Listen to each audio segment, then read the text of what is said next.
Amen. Na pesi biso mbote mingi na koko.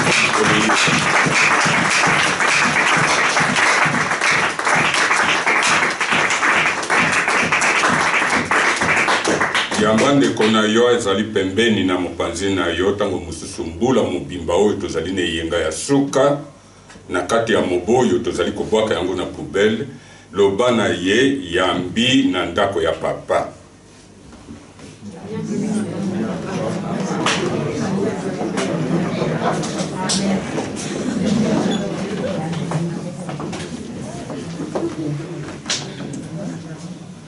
Tozalaka awa moko yetinda kolo atinda biso ezali ya kolakisa motei moko atelemaka tango nyonso awa ta yebisaka tango nyonso lingomba yambi oyo wana euti epai na yo te euti epai na biso batei te yango euti epai na yemei papa na biso. Amen. Amen. Na yoki te. Amen. Haleluya. Amen. Mpe na koyokisa muini wana soni abandi na ngai moko tozali kotia moboyo boy tozali kolekisa sima na poubelle abandi na ngai moko bokanisa teke na zangi micro wana ngai nde nalingaka yango mingi ya cravate wana nde nazali koya nazolekaleka na kati na bino wana biso nyonso atako bapekisi biso na ba masque tokomi na yango tozali kobangisana tozali kimana me likambo munene ezali wana nakolinga te ke nakende musika sans que baninga nanga c'est-à-dire bilenge oyo bazali wana mingi bozali komona bango poso mwindo me bazali mindele bazoyoka monoko oyo nga na nzambe na ngai oyo yo na nzambe na yo boyokanaka te bazali no oyo ya bango monoko mosusu yango wana papa na ngai nazobenga moto moko oyo ayebi lopoto monoko ya bango wana aya awa ayaka koloba na bango mpe lokolo mame Leonor ozali wana yaka kosungaka bandeko na yo na monoko na bino oyo wana po lelo tozali koyokisa moyini soni tozali kokende na likambo oyo etali lingomba ava nakende kokota na kati ya likambo oyo ekomisi biso tovanda na kombo na Yesu.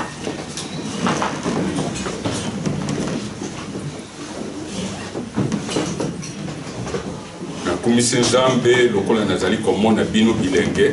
Je bénis l'Éternel comme je peux vous voir. Bilongi ezali ya kofungwama. Des visages joyeux. Ezali ya kokangama te. C'est pas des sourcils français.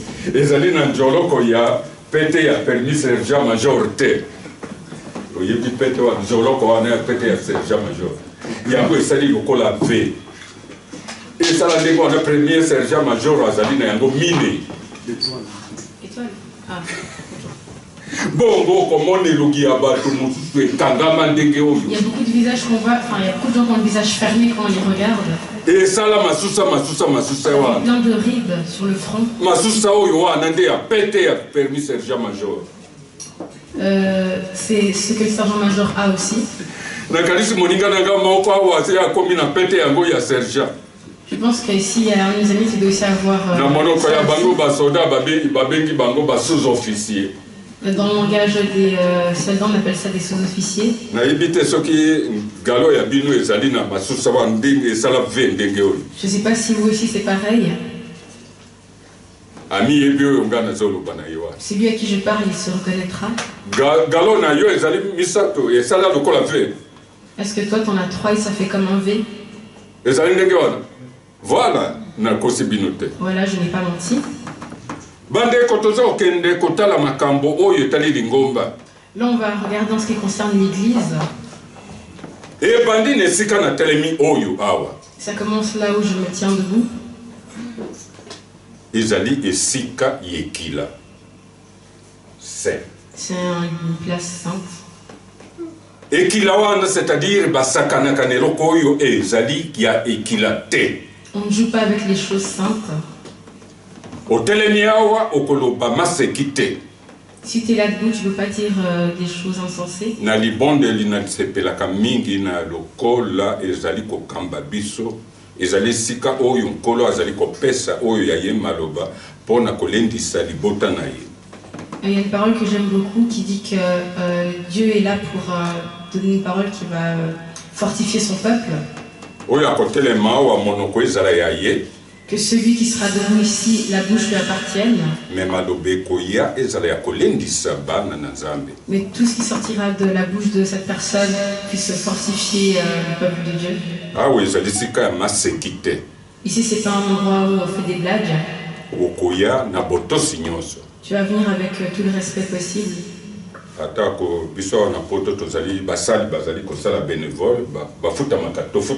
Ici, les serviteurs font un travail bénévole. Mais épicité que osala malam nandenge ya komona malam na miso ya bato. Mais c'est pas pour autant que tu dois être mal vu des gens. Oyende lambata ozana yango moko okosukola yango butu wana ozili yango ekauki repasser yango yei. Même si tu as qu'un seul habit, tu peux le laver, t'attends que ça sèche, ensuite tu le repasseras et tu le porteras. Ilingi kolobe te ozali liboso ya babula mi bozali babula mi bino bawe bovandi wana.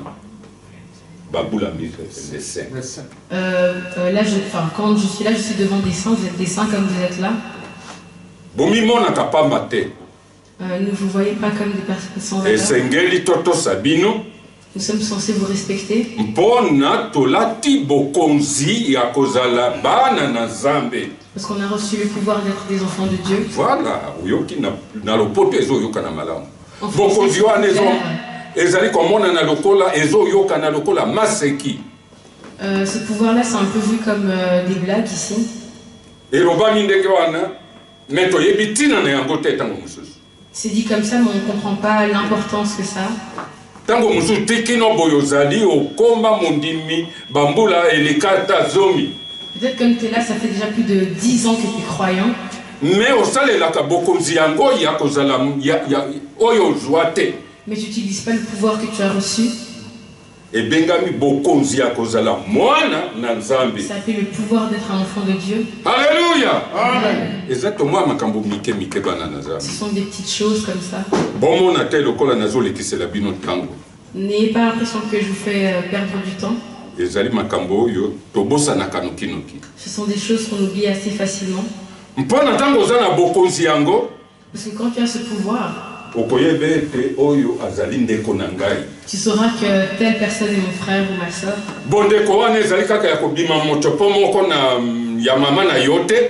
Cette fraternité n'est pas liée au fait de sortir du même utérus.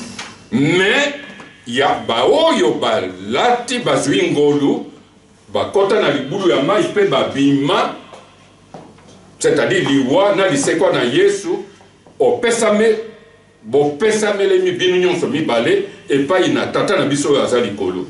mais ce lien est dû au fait que vous avez été tous les deux baptisés.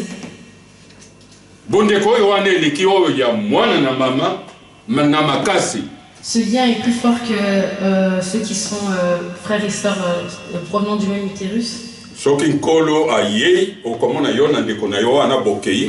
Si Dieu vient, tu verras que toi et ton frère vous allez partir. Mais peut-être que l'enfant de ta mère, lui, va rester. Parce que vous mangez le même corps de Christ. Buvez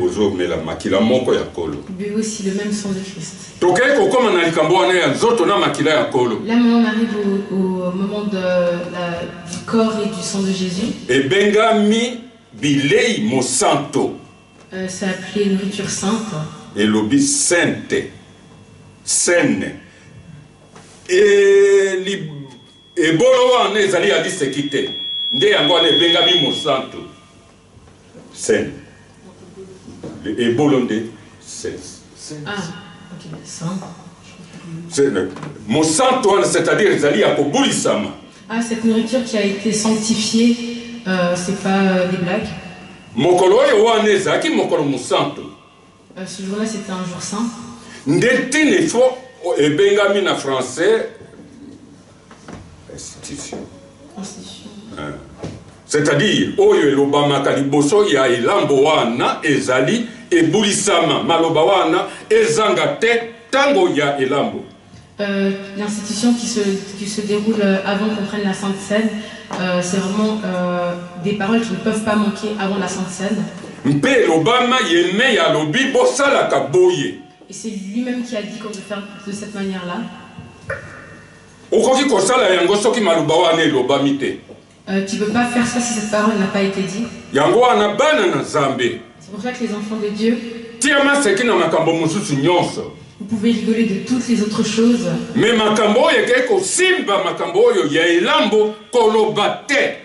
Mais tout ce qui concerne la Sainte Seine, n'en parlez pas. Il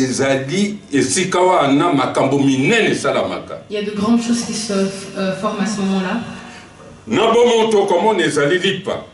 Du point de vue physique, tu vois que c'est que du pain. D'un point de vue physique, tu verras que c'est du jus de raisin ou du vin. Mais dans la Bible, c'est écrit que c'est le sang. Et ce pain-là représente le corps de Jésus.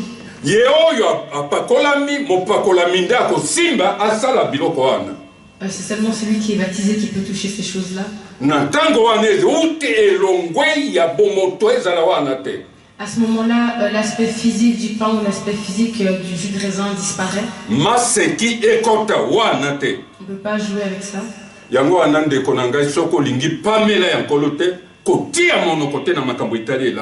C'est pour ça, si tu ne veux pas être frappé par Dieu, évite de parler de ce genre de choses.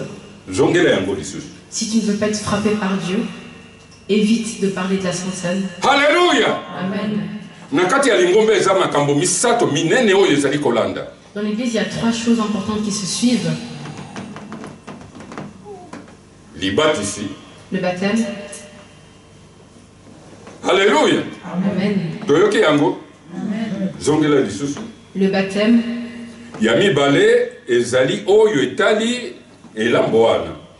Deuxièmement, il y a la Sainte Seine. Et landani sikoyo bato mibale bakoki kovanda boyete soki lingomba et pambolite. Et ensuite il y a le mariage. Makambo yo wana ezali ekila moko munene kati ya bomoto na bino. Ces choses-là sont des choses très importantes dans la vie d'une personne. Tozali nanu kovanda na mokili oyo. On a encore des résidents de la terre. Nous ne sommes pas encore des citoyens du royaume des cieux.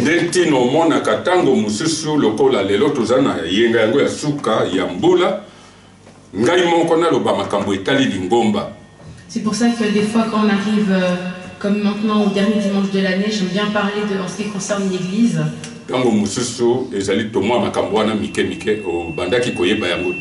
Des fois il y a juste des petits détails que tu ignorais. C'est pour ça qu'il faut que tu apprennes afin de pouvoir mieux vivre. Et que tu sois béni. Et il y a une bénédiction qui siège autour de tout ça.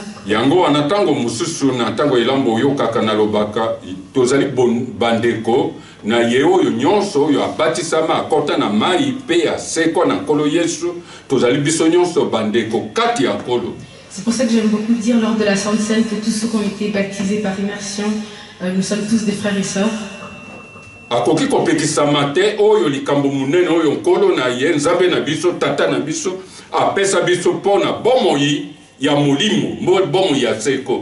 ne peut pas interdire d'assister à la Sainte Seine si une personne a été baptisée de cette manière-là, car c'est Jésus qui l'a permis.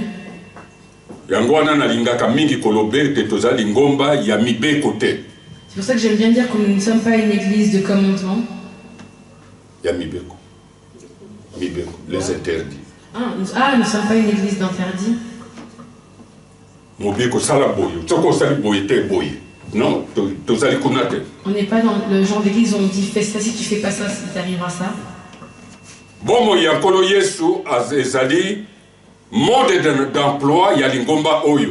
La vie de Jésus est un mode d'emploi pour cette église. On est venu le tenter une fois. Moïse il avait dit, si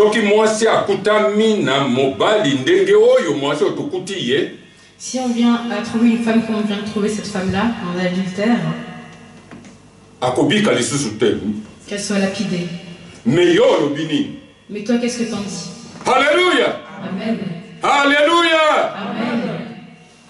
Soki moto akabwani na mwasi na ye mwasi wana azali mobali mangomba mosusu ebengana kabango mais bino awa na église de Christ bolobi nini? Dans certaines églises, quand un couple se sépare, il faut les renvoyer de l'église, mais ici, qu'est-ce qu'on dit dans cette église? Bon, mon idée, ma cambiango est ok. Vous voyez comment les choses avancent? Tous les gens ont regardé les dirigeants. Mode d'emploi, les alliés. Où est le mode d'emploi? Mais les alliés simples. C'est très simple. Dans un problème de ce genre, qu'a dit Jésus? C'est ça le fondement de cette église. Et c'est ça aussi le nom de cette église.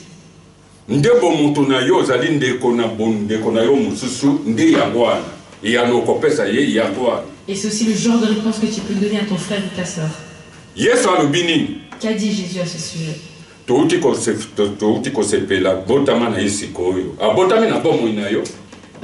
de se réjouir de sa naissance, mais est-ce qu'il est né dans ta vie en vrai?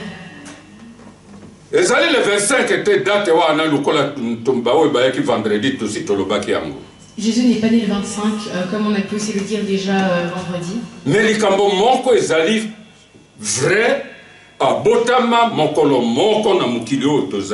une chose qui est vraie, c'est qu'il est bien né un jour.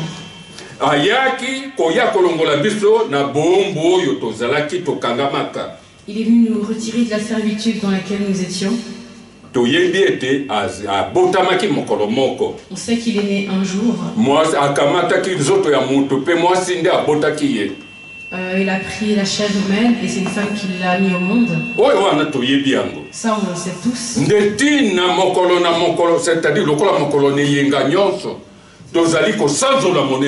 Et c'est pour ça que chaque dimanche on glorifie son nom.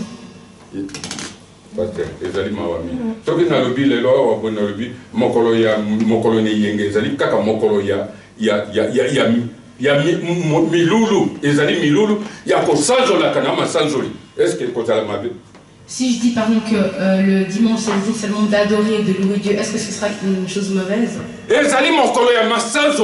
C'est vraiment un jour où on doit le louer.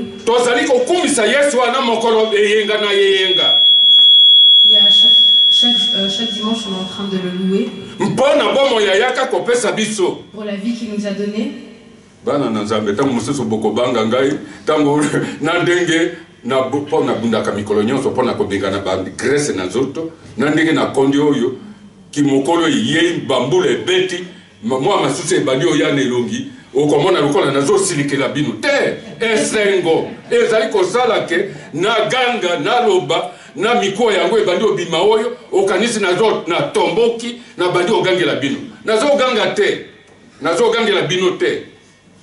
Peut-être que vous commencerez à avoir peur de moi parce que justement je fais en sorte de perdre la graisse, je commence à avoir de plus en plus de rides et avec l'âge, voilà, vous avez l'impression que je crie, mais je ne crie pas, c'est vraiment la joie qui fait que je parle de cette manière-là.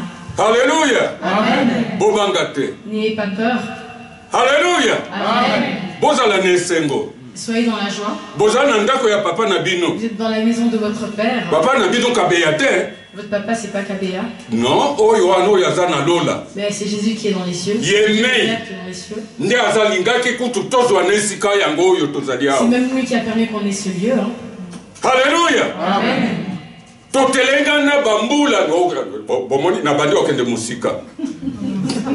Alléluia. Amen.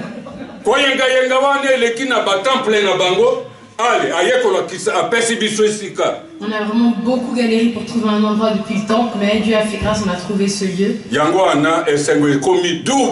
pour ça que ma joie encore elle s'est multipliée. Je ne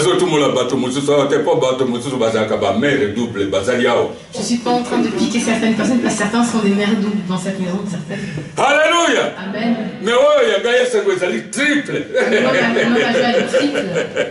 Alléluia. Amen. L'introduction, il y a l'ingomba na bino. Ça c'est l'introduction de votre église. Aussi boyoki yango. Vous l'avez déjà entendu. Soko zana mutuna benga papa na bino nani koko ne. Si tu as une question, n'hésite pas à appeler ton père ou ton grand-père. Je suis. Toko solo. On en parlera. Toko loba. On en parlera. Oh, il n'y a pas d'interdit ici. Oui, voilà. Nyonso ekolobama. Tout sera dit. Bon, monite likambo yaki kosala mabe boyokani ya bato moko bazaki ba mista na jardin d'Éden. Vous voyez, une chose qui a un peu perturbé les choses, c'était l'entente de certains amis dans le jardin d'Éden. Tous les jours, ils s'entendaient, ils se parlaient avec Dieu.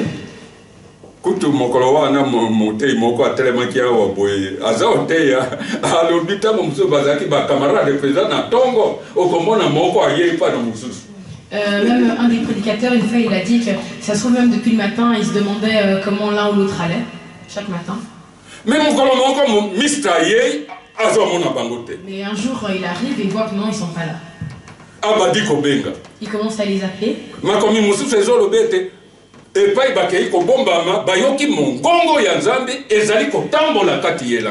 Dans certaines versions de la Bible, on dit que là où Adam et Ève s'étaient cachés, ils entendaient Dieu les appeler. Sa voix se baladait là où, dans le jardin. Alléluia. Amen. Regardez comment la parole de Dieu peut être entendue. Maintenant, dans les 4 évangiles,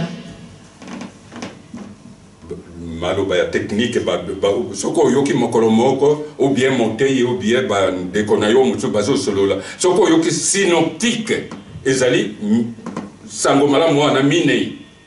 Il y a un terme très technique que des fois on aime employer, c'est synoptique. Si tu entends ce terme-là, tu sauras qu'il s'agit des 4 évangiles. Sango minei, sango malamu wana minei. 4 bonnes nouvelles.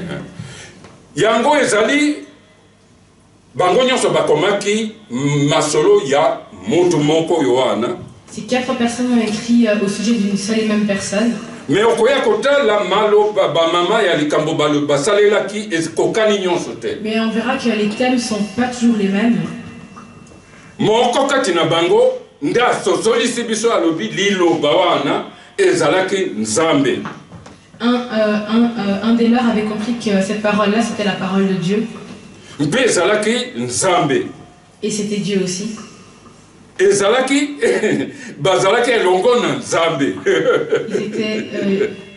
unis avec Dieu. Et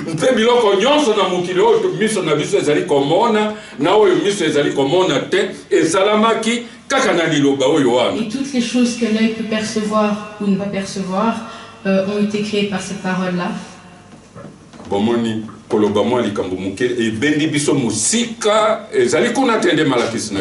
Et vous voyez, des fois, juste sortir un mot, ça nous emmène très loin alors que c'est même pas ça le sujet.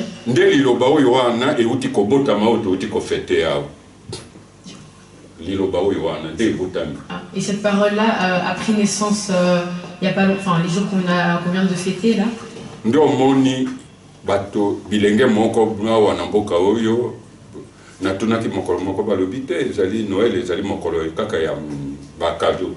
Et une fois quand j'ai demandé à des jeunes d'ici, ils m'ont dit que pour eux Noël c'était juste la fête des cadeaux.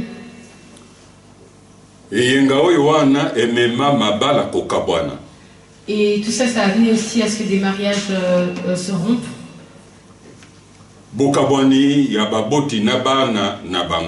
La séparation entre parents et enfants. Pourquoi? Il n'a pas reçu son cadeau. Il n'a pas eu un nouvel habit. Il n'a pas reçu sa bouteille de vin. Est-ce que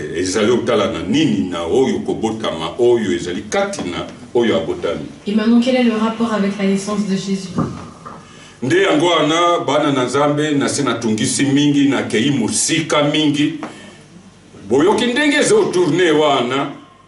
maintenant, je ne sais pas si vous avez remarqué que j'ai déjà été très loin avec mon introduction, mais est-ce que vous voyez autour de quoi je suis en train de graviter? Quel est le rapport entre cette naissance et l'alcool?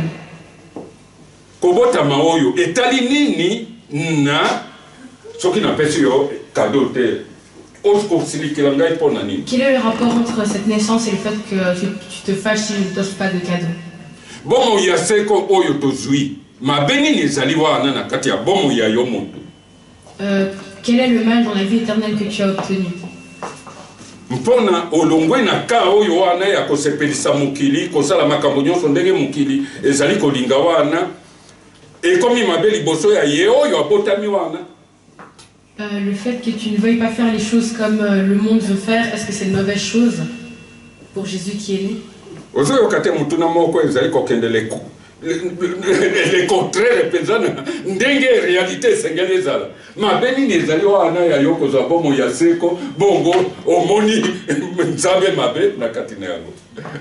Pourquoi tu accables Dieu alors que tu as reçu la vie éternelle par cette naissance? Oyoki mutuna ne ndenge wana ezali na raison ata moko te ya kezala. Et cette question-là ne devrait même pas se poser.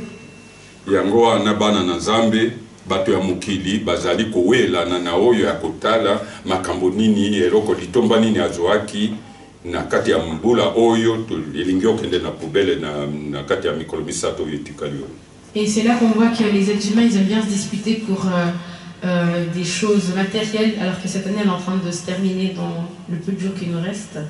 Nakanisi na langage ya bato oyo basalaka ba calcul mingi wana babengi yango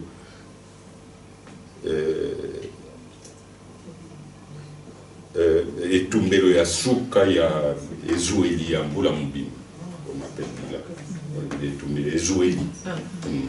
Pour les gens qui font beaucoup de calculs dans les comptables, on parle de bilan de fin d'année. Ezali bisika nyonso. Dans chaque endroit il y a ça. Ba bureau nyonso. Tous les bureaux. Entreprise mingi ba société nyonso. Chaque société. Kutuna na mangomba batei mususu batelemela yango be koma kaka lokola eloko moko ya balo bakatango nyonso. Et même dans certaines églises aussi, même si on s'oppose à ça, il y a des bilans qui se font.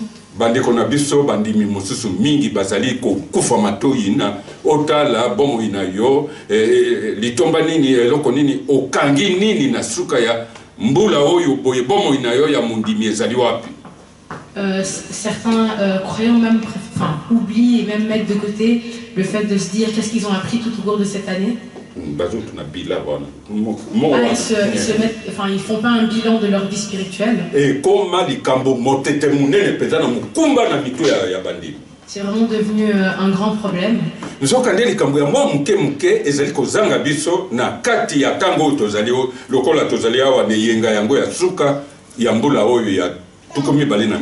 Pourtant il s'agit juste de petits points qui nous manquent pour les derniers jours qui nous restent.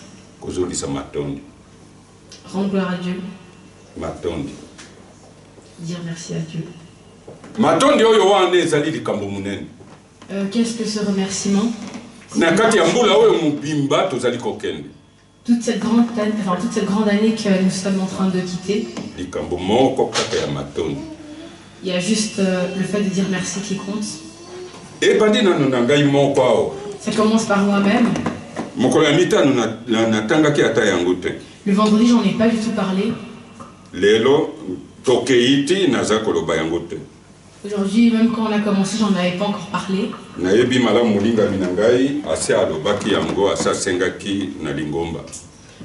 sais que ma bien-aimée en a déjà parlé à l'église.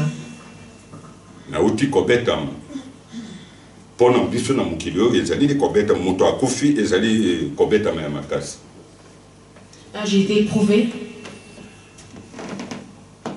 Moyini atia elilingi oyo wana na lolenge moko ya kobangisa biso bato. L'ennemi essaie vraiment de nous faire peur par la mort, avec la mort. Kobangisa biso. De faire peur. Kobangisa. De faire peur. Nde makasi na ye penza vandeli kobangisa. Et c'est vraiment là d'où se tient sa force, c'est le fait de faire peur aux gens. Okufeli moto komi lokola moto moko oyo boye. Bayena kiti moko boye ba vandisi o vanda wana okoningana lisusu te parce que ozali na tango oyo wana. Quand tu perds quelqu'un, tu deviens aussi toi-même comme une personne sans vie, tu ne bouges pas, tu ne réagis pas. Bana na Nzambe. Enfant de Dieu. Na motema mobimba moko penza nde nazoloba na bino. De tout mon cœur, vraiment là je vous parle. Moyini azali kobangisa biso. L'ennemi nous fait peur. liwa ezali nde nzela ekuke ya kokende epai ye oyo asalaki biso. La mort est le chemin qui va nous mener à celui qui nous a créés. Okomona na papa na yo te soki olikani wana te. Tu ne pourras pas voir ton père si tu ne passes pas par là. Ekokaki kokamata elilingi oyo wana ya kobangisama na kati na yango te. La mort ne pouvait pas devenir une crainte pour chacun. Eloko elembo. Eloko moko ya kobangisa bato. Elembo. Ya kobangisa biso na yango. Liwa ezala te eloko moko, elembo moko. Ah, un signe qui nous fasse peur. La mort ne peut pas devenir quelque chose, enfin, un signe qui nous fait peur.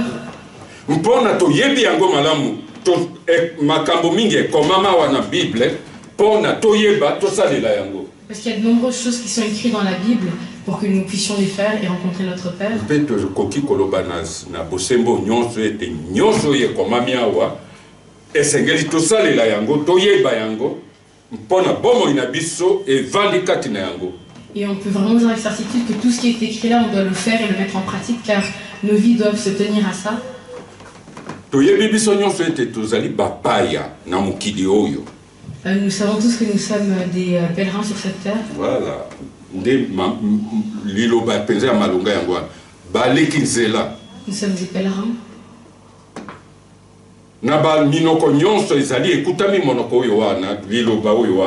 Ce mot existe dans quasiment chaque langue. Et comme il a dit, il ne faut pas que nous ayons peur de ça.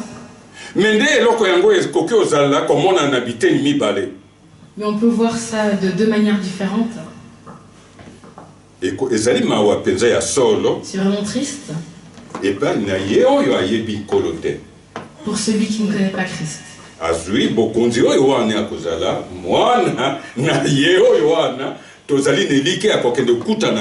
Il n'a pas du coup ce pouvoir d'être enfant de Dieu, ni l'espérance de pouvoir rencontrer celui que nous allons rencontrer. Vous avez entendu cette question toujours du pouvoir revient à chaque fois.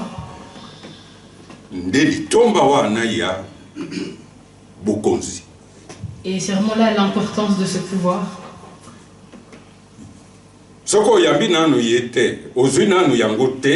Ndetango yo nanu zali na bomoi sala molende ozwa yango. Si tu n'as pas encore rencontré Christ et que tu n'as pas encore ce pouvoir d'être enfant de Dieu, pendant que tu es en vie, fais vraiment en sorte de pouvoir acquérir ça. Ne perds pas trop de temps. Et ne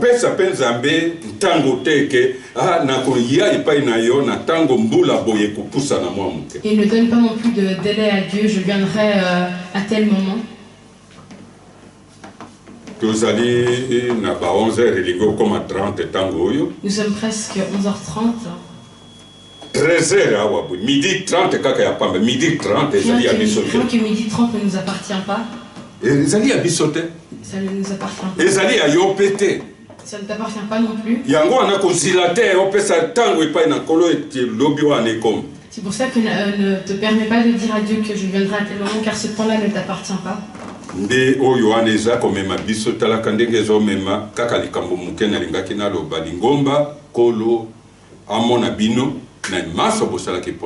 c'est pour ça que je dis tout ça pour revenir au fait que j'aimerais vraiment que Dieu vous voie dans tout ce que vous avez fait pour nous. Il y avait des prières. Il y avait des appels. Moi, minute rien que le temps que tu as passé, ce n'est pas passé en vain. Que Dieu puisse vous voir. Même celui qui a pu mettre sa main dans sa poche.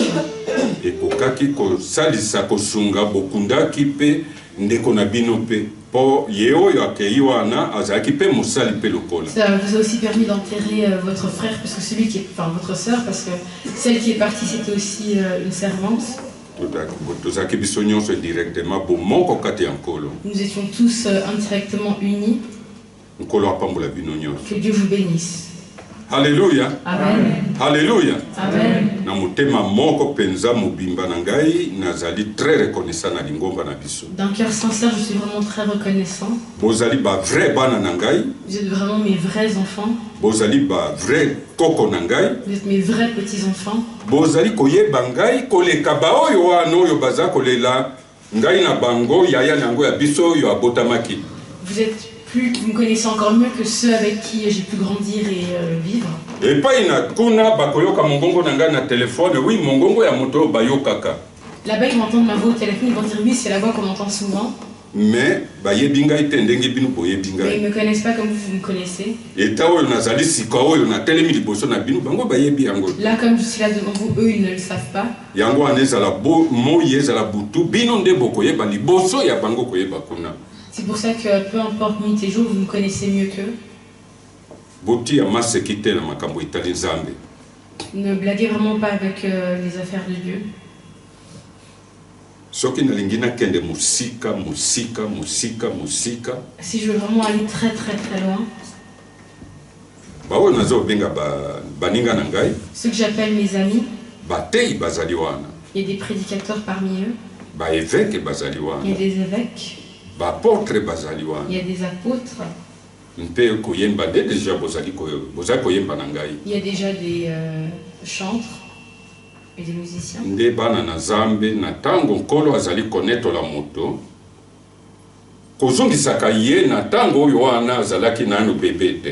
C'est pour ça que quand Dieu est en train d'élever une personne, évitons de ramener cette personne en arrière.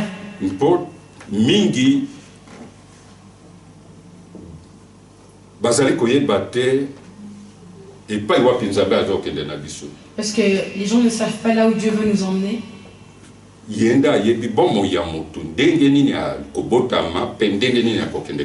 C'est Dieu qui connaît la vie d'une personne de sa naissance à sa mort.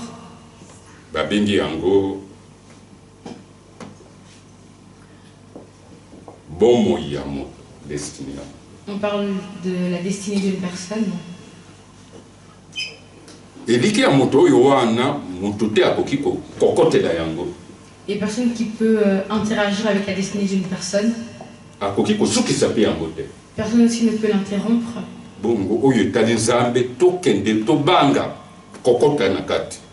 Alors si ça concerne Dieu, ayons vraiment peur de tout ça. Nous n'étions pas des personnes. Comme Pierre le dit. Mais c'est comme école.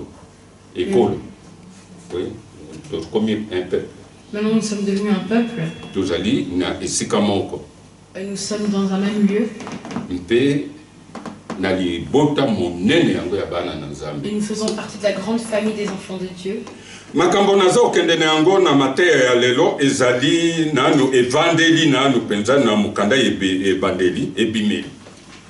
dont j'aimerais parler se trouve vraiment dans le livre de l'Exode. Genèse.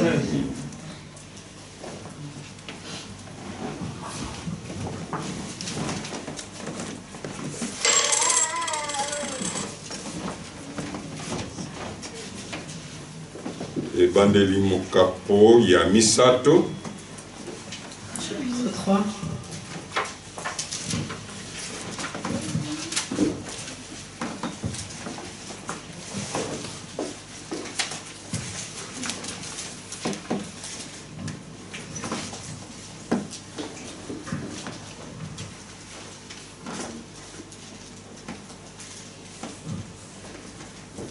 Mokapo ya misato. Totangi eteni ya zomi na mitano mpe topumbwe verse mibale tokei na eteni ya zomi na samboti na zomi na libwa 17 19 15 17 Je vais d'abord lire le verset 15 et ensuite 17 à 19. Je lis au nom du Seigneur Jésus-Christ. Je mettrai l'hostilité entre toi et la femme, entre ta descendance et sa descendance. Celle-ci t'écrasera la tête et tu lui blesseras le talon. 17 à 19. Il dit à l'homme, puisque tu as écouté ta femme et mangé du fruit au sujet duquel je t'avais donné cet ordre, tu n'en mangeras pas, le sol est maudit à cause de toi, c'est avec peine que tu en tireras ta nourriture tous les jours de ta vie. Il te produira des ronces, des chardons et tu mangeras de l'herbe des champs. C'est à la sueur de ton visage que tu mangeras du pain, et ce jusqu'à ce que tu retournes à la terre, puisque c'est d'elle que tu as été tiré. Lui, tu es poussière, tu retourneras à la poussière. Amen. Amen. Amen. Amen. Toke koloke ete ni ami balé na mukanda ya Ephésiens.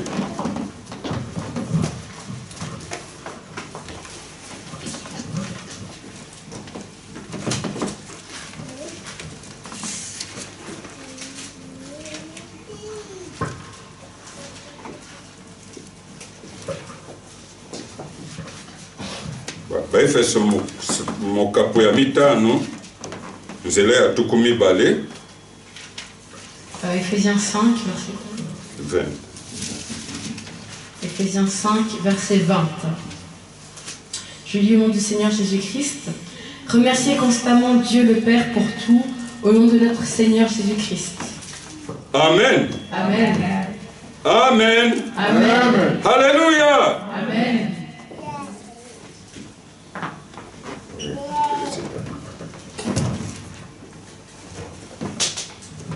Bana na Nzambe, Enfant de Dieu, bon itozali quand-même la vie qu'on mène, ezali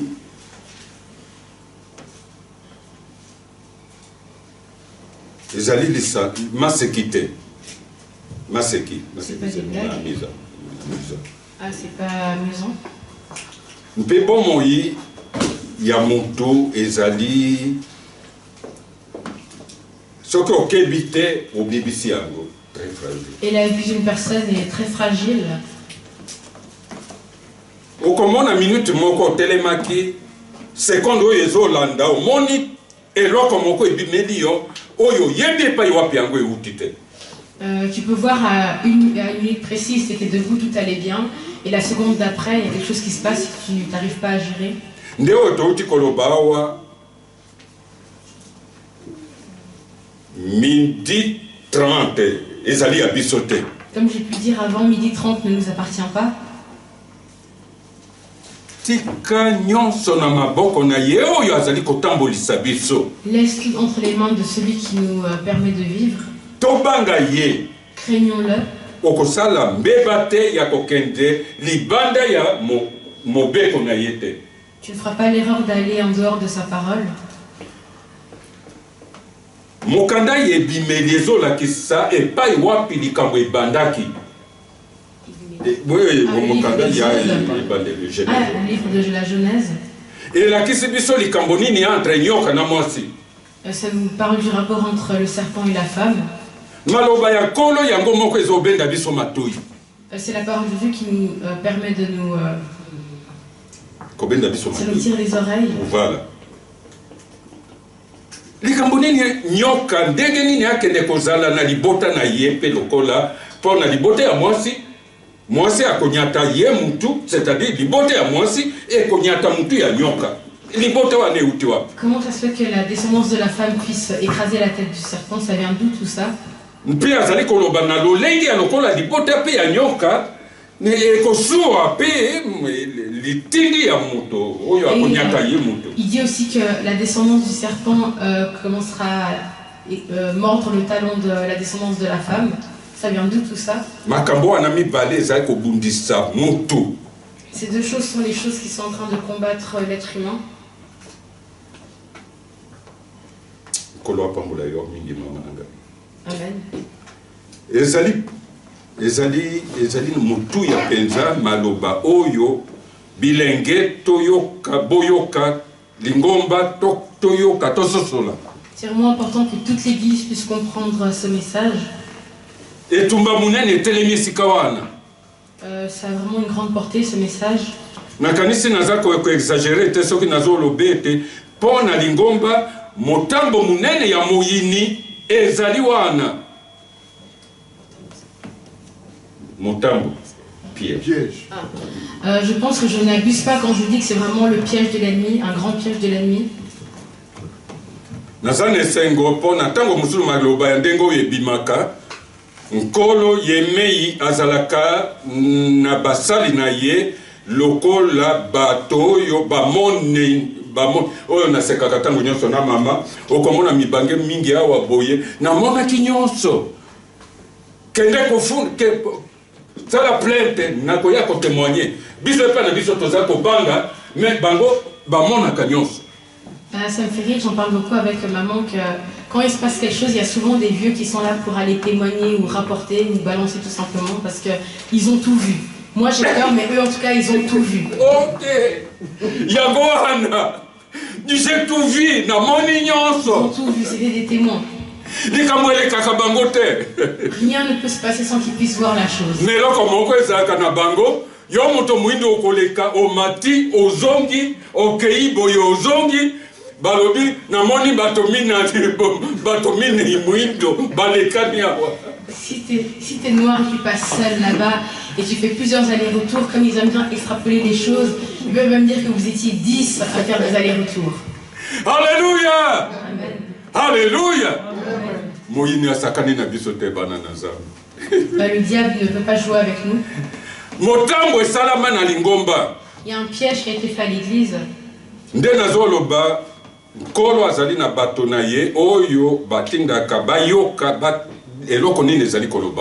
C'est pour ça aussi que Dieu envoie aussi des gens comme des espions pour qu'ils aillent écouter, entendre et voir ce qui se dit. Et comme maman na makomi toyeba tosalela yango kolo apesa kangolu na yeoyo apesa ngolu. Il y a quelque chose de très important qui est écrit dans la Bible qu'on doit savoir, c'est que Dieu fait grâce à qui il veut.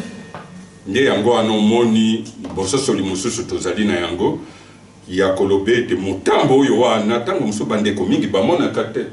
Des fois il y a aussi des gens qui ne voient pas, qui s'en rendent pas compte qu'il y a un piège.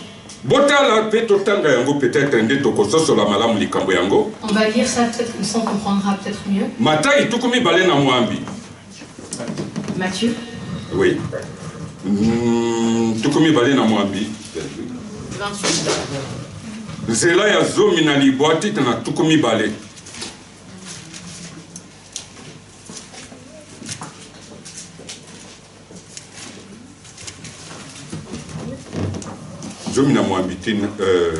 Matthieu 28, versets 19 à 20.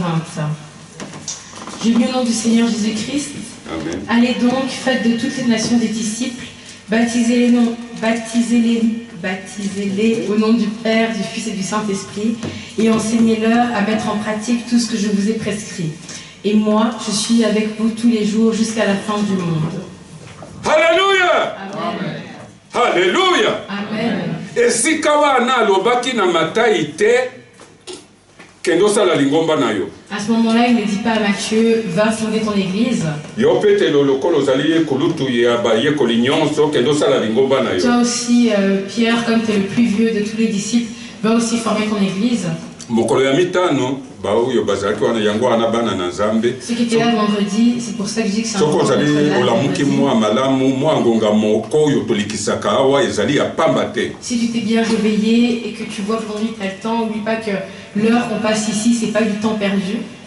Toyekolaki na lobaki likambo moko ya mikanda oyo tosimbi Bible oyo tosimbi ezali oyo bapesaki nzela yango ekomama.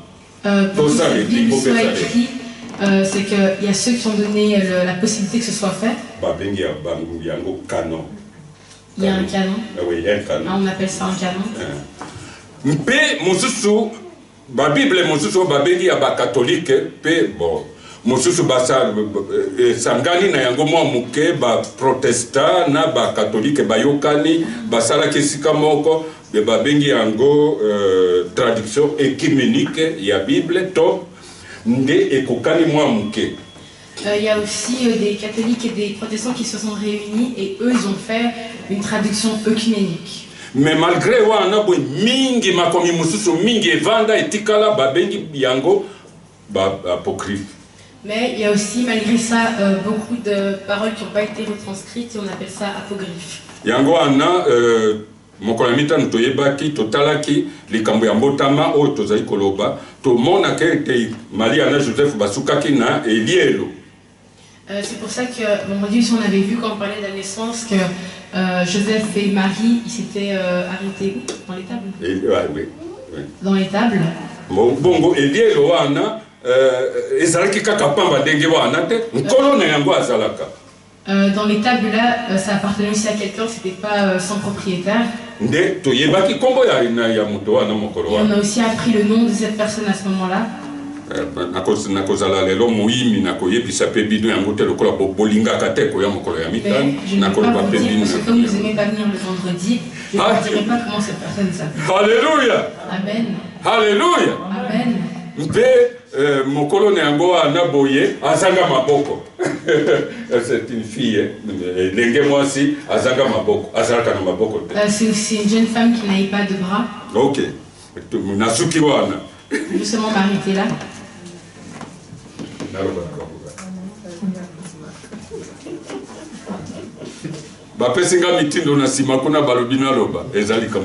Derrière, on m'a donné les ordres, je dois dire le nom. De toute façon, ce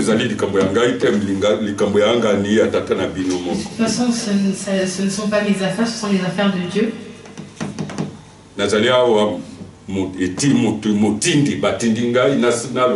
un envoyé, un missionnaire. Anastasie. Cette personne s'appelait Anastasie.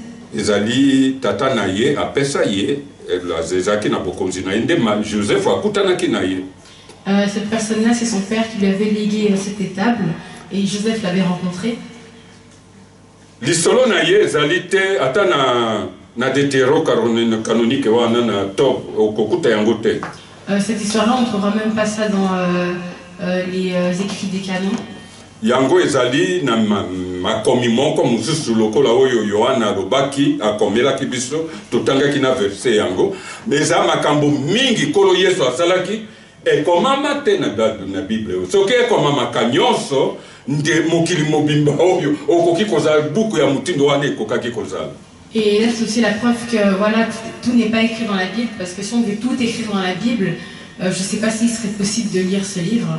Nde yango wana nde tina badate wana nde tina peut-être batikaka na kotika likambo ya Anastasie mpona oyeba yango oyeba kolo na yete oyo apekisaki biso koyeba connaissance yake kolo Yesu ayaki na mokili oyo ezalite. C'est pour ça que les détails tels que le nom d'Anastasie ou la date de la naissance de Jésus, c'est un peu mis entre parenthèses parce que c'est pas le plus important dans le message. Koti lokola na kitunga ya boyebi histoire ya ndenge nini tozoelaki lobiko oyo tozuina kati na kolo Yesu. Le plus important, c'est juste de savoir comment on a pu être sauvé par la naissance de Jésus. Yango na Joseph akutanaki na Anastasie. Azali mwana moko azaka na maboko te. Et c'est là que Joseph a rencontré Anastasie, cette femme qui n'avait pas de bras. Ntango Joseph azoloba na ye Anastasie azali komitungisa mpona azwa lisusu basi oyo babotisaka bazali koya na Joseph bakuta boye Marie asaboti.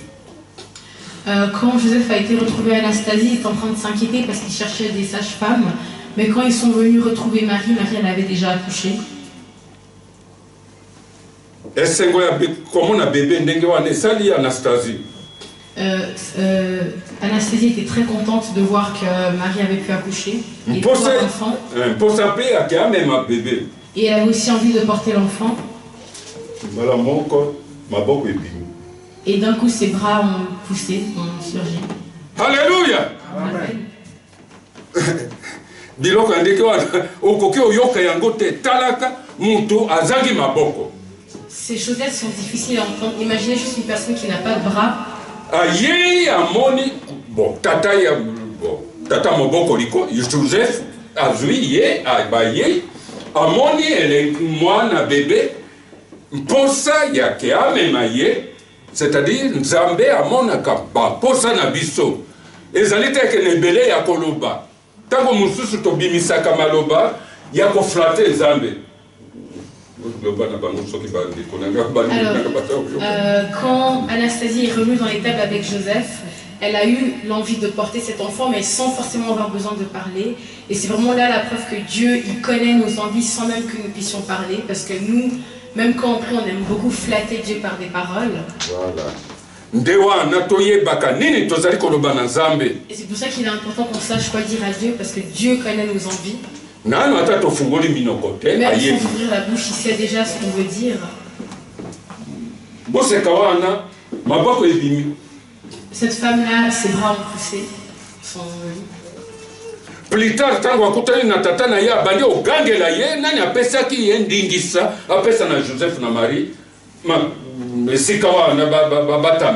Et plus tard, quand elle a vu son père, elle s'est fâchée contre son père en disant qui a donné la permission à Joseph et Marie d'aller dans cette étable.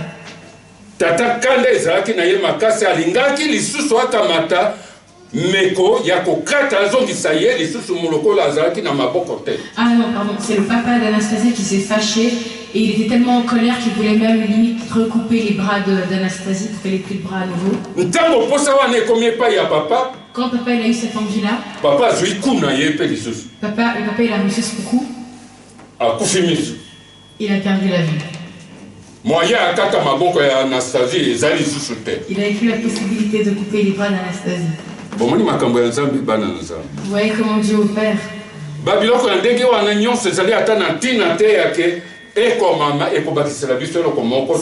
n'avaient aucun intérêt à être dans la Bible, ça n'allait rien nous apporter de plus. Ça ne permettra pas non plus d'arriver au royaume des cieux. Mais par contre, elle nous fortifie à l'obéissance de la parole de Dieu. Papa wana tango amoni likambo ekomeli ye abandi ko regretter abiyoki mawa. La fin de l'histoire nous dit que papa quand il a vu abandi ko yoka mawa na kati na ye mpona mokano alingaki kosala mwana na ye lisusu mabe. Il est devenu triste parce qu'il s'est rendu compte qu'il voulait faire du mal à sa fille. Na maloba mpona Anastasie alobaki na ye napesaki bango ezali mobikisi ya mokili sauveur du monde, oui. Mobikisi ibotami kuna. Mais papa tient attention à la tête. Le papa s'était pas rendu compte que la personne qui était née dans cette étape c'était le sauveur du monde. Alors papa si quoi tant que ya yeku abandi ko regretter que na torsité zokande zali mobiki se faisait à mukilinde. Et à ce moment-là, il a aussi réalisé qu'il n'a pas obéi alors qu'il s'agissait vraiment du sauveur du monde et pas juste d'un enfant quelconque. Na tango makanisi andenge wana na koyambola oyoki likambo ya koyambola. Ko regretter, c'est-à-dire tango zali na kati ya masumu ko bandate ko luka baradar kuna batei pona ngai lokola surtout ba batele melaka mateya batei ngai ezali oyo motei nde babondo zali ko lobate ezali ye oyo ateli maloba na ye pona yobika. Il a vraiment eu des remords car il s'agissait du Christ et c'est pareil aussi quand nous on pêche et que comme par hasard ce dimanche-là on peut prêcher sur ce genre de choses. Ne te sens pas piqué, c'est pas le pasteur qui parle, mais c'est peut-être Dieu qui utilise le prédicateur pour te parler. Il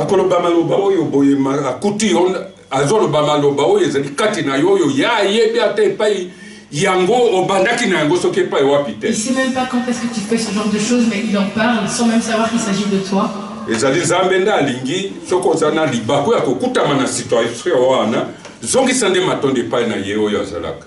C'est Dieu qui le permet. Si tu arrives dans ce genre de situation où on peut prêcher à ton sujet, réjouis-toi parce que Dieu se soucie de toi. Réjouis-toi et dis-lui merci. Tata wana ayokaki a négligé maloba mwana alobaki na ye mobikisi ya mokili azali kona abotami ntango atina makanisi na ye abiki.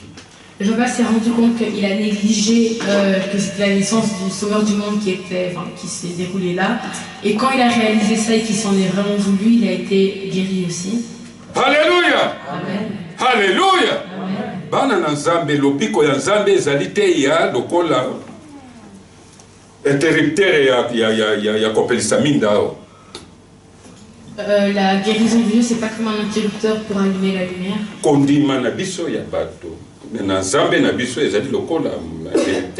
c'est pas notre foi n'est pas comme un interrupteur. La foi siège au milieu de nous. L'obéissance c'est la mise en pratique. Depuis les 14 tibo tozokende etikali muke état de jeune na biso na libonde lelingi kosila okamati okomi lokola moto moko ya makomi ezali kotanga matango nyonso basali ya Nzambe baza kosunga biso mingi Là, je pense que comme on a commencé le jeûne depuis le 14 jusqu'à aujourd'hui, on n'est plus les mêmes, mais il faut quand même qu'on continue à obéir à la parole de Dieu comme les prédicateurs l'ont souvent dit ces derniers jours.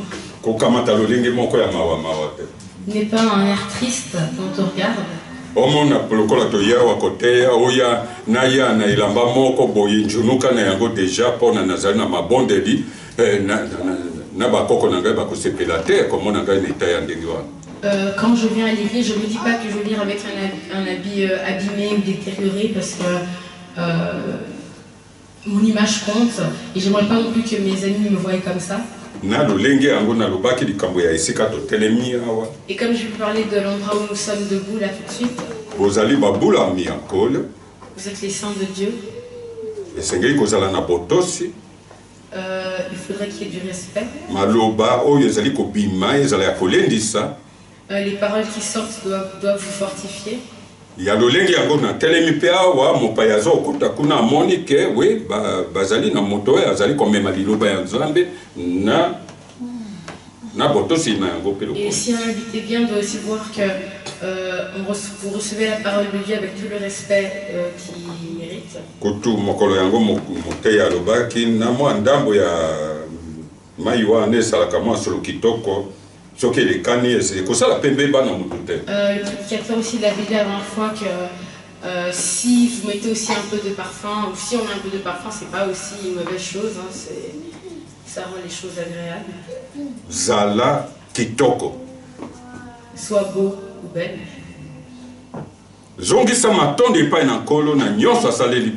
Rends gloire à Dieu pour tout ce qu'il fait pour nous. Nde oyo ememaki na likambo na tikalaki kozwa yaya na ngai akei mais akeye pa ya papa oyo yembe azalaki kosalela. Comme je peux le dire aussi, c'est pareil pour ma soeur qui est partie. Elle est partie, mais elle est partie auprès du père qu'elle servait. Akokaki kozala na esengo te natikala ndenge wana boye pe na beba nyonso kosilikela Nzambe parce que ya akei biso nyonso tozali bapaya pe baleki nzela. Je ne pouvais pas être en colère comme elle est partie, car nous sommes tous des pèlerins sur cette terre. Mbula mubimbe likani ezali kaka makambo mabende tozwi te na makambo ya kitoko, c'est-à-dire nyonso ezingelami lokola liboke tozongisa matondo epai na nkolo. Dans cette année, il n'y a pas eu que des mauvaises choses, il y a aussi eu des hauts dans cette année, donc on doit aussi voir la globalité et rendre gloire à Dieu. Ba information ezaki mingi ya kolobana bino na moni lokola na bosanaki na kolobana bino mama ya likambo vandi na mokanda ya Efeso. J'ai dit tellement de choses que j'ai même oublié de vous dire le thème de la prédication. Dans l'épître aux Éphésiens. Mitano wana verset tukumi bale. Éphésiens 5 verset 20. Éphésiens 5 verset 20.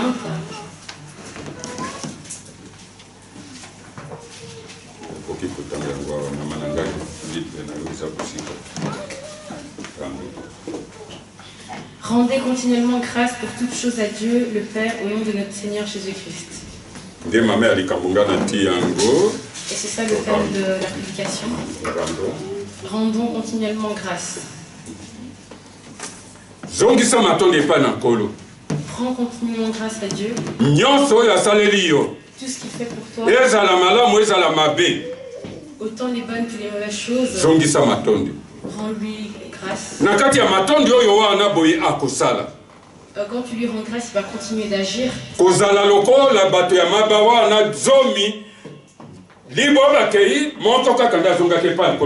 pas comme les 10 lépreux qui sont dans les 9 lépreux qui sont partis sans revenir. Il n'y en a qu'un seul qui est revenu. Celui qui est revenu, il est revenu pourquoi?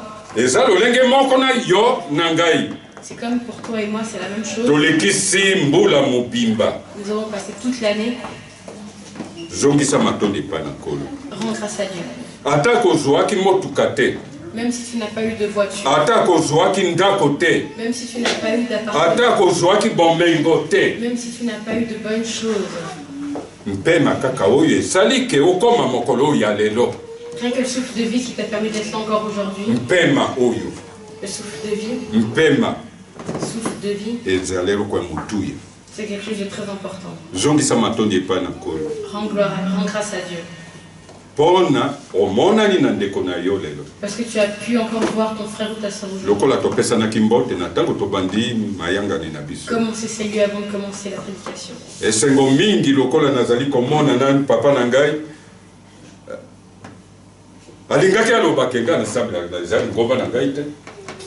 C'est une grande joie de voir mon papa. Il aurait pu se dire, j'ai pas d'église, là mon église elle est fermée, j'ai pas d'église, je peux rester à la maison. Vous voyez comment la pensée humaine, vers où la pensée humaine se dirige.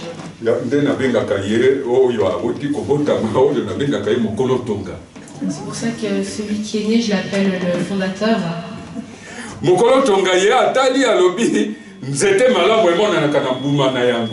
Le fondateur dit qu'un bon arbre se reconnaît par ses fruits. Il est venu passer son temps ici. Il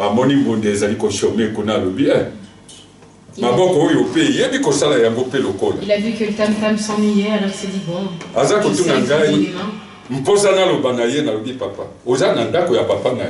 il m'a demandé, j'avais envie de lui dire, papa, t'es dans la maison de ton père.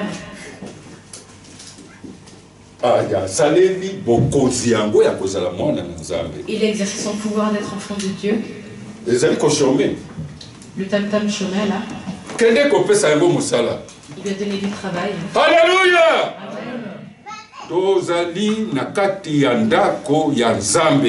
Nous sommes dans la maison de Dieu.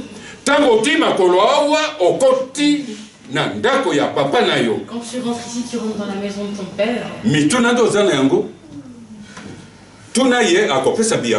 Toute question que tu te poses, pose-les-lui et il te répondra.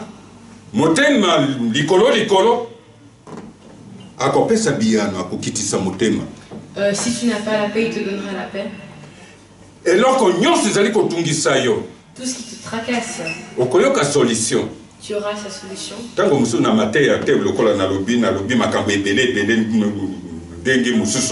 Peut-être pas dans la prédication, parce que j'ai dit beaucoup de choses aussi.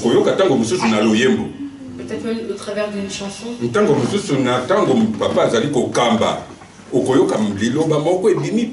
Peut-être même dans la modération, tu vas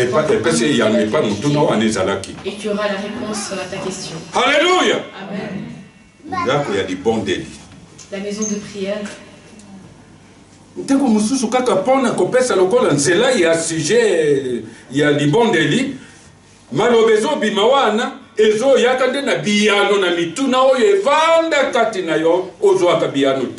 Des fois, rien que dans le sujet de prière, tu peux avoir des réponses que tu te posais, des réponses aux questions que tu te posais. Parce que tu es dans la maison de ton père.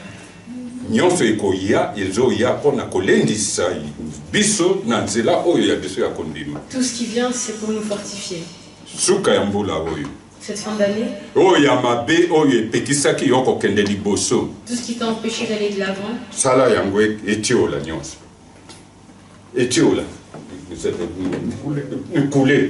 laisse tout passer, laisse tout couler. Mais tout ce dont tu as besoin, demande-le lui. Il a dit que celui qui demandera trouvera. Celui qui frappera l'ouvrira. Alléluia.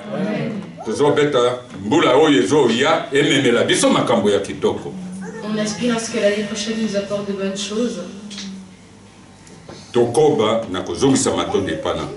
Continuons à rendre grâce à Dieu. Que Dieu bénisse ta parole.